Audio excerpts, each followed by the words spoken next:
আমরা চান্দা ইউনিয়ন যুব দলের অঙ্গ সংগঠনের নেতৃবৃন্দ আমরা আমাদের দেশনায়ক তারেক রহমানের নির্দেশে আমরা গত রাত্রে এই পরিবারে আসছিলাম এবং খোঁজ খবর নিয়েছি, এই হত্যার খোঁজ খবর নিয়েছি।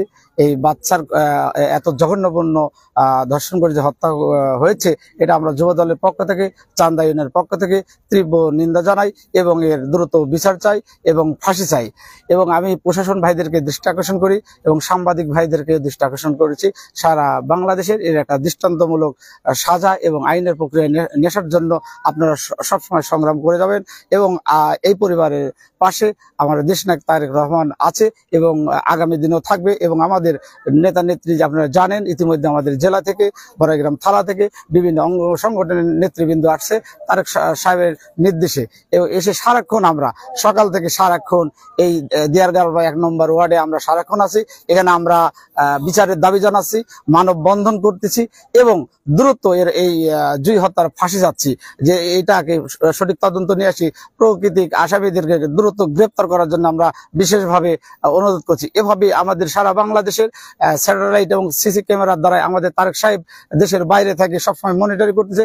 বাংলাদেশে আনাচে কানাচে যেখানে খুন হত্যা গুম হচ্ছে, সাথে সাথে আমাদের নেতা কর্মীদের নির্দেশ দেওয়া হচ্ছে সেই জনগণের পাশে দাঁড়ানোর জন্য, সেই পরিবারের পাশে দাঁড়ানোর জন্য সারাক্ষণ আমরা পাশে থাকি এবং বাংলাদেশে একটা সুন্দর পরিবেশ সৃষ্টি করে। আপনারা জানেন, স্বৈরাচারী শেখ হাসিনার আমলে এই বাংলাদেশের অনেক খুন গুম হত্যা হয়েছে, আয়নাঘর খোলা ছিল যেখানে অনেক খুনের বিচার হয় নাই। আপনারা জানেন, বড়াইগ্রাম থানা বিএনপির সাবেক উপজেলা চেয়ারম্যান আলোচিত নেতা শহীদ সানাউল্লাহ নূর বাবুর হত্যার বিচার এখন পর্যন্ত এই বড়াইগ্রামের মানুষ পায়নি।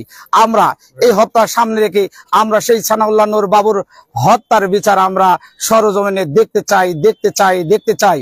তাই আমি সাংবাদিক ভাইদের মাধ্যমে আমি জানাতে চাই, সারা বাংলাদেশে অবৈধ হত্যা খুন গুম এর সঠিক তদন্ত করে বিচারে আওতা আনার জন্য বিশেষভাবে আমি অনুরোধ করছি এবং সব শেষে এই জুই হত্যার আমরা ফাঁসির দাবি করতেছি এবং প্রশাসনের বাইরে উদাত্ত আহ্বান জানাই, আপনারা দ্রুত এর পদক্ষেপ নেন এবং দ্রুত সঠিক আসামিদের গ্রেপ্তারের ব্যবস্থা করেন এবং দৃষ্টান্তমূলক আপনারা আইনের ব্যবস্থা এদেশের মানুষকে সাংবাদিকের মাধ্যমে আপনারা উপহার দেন।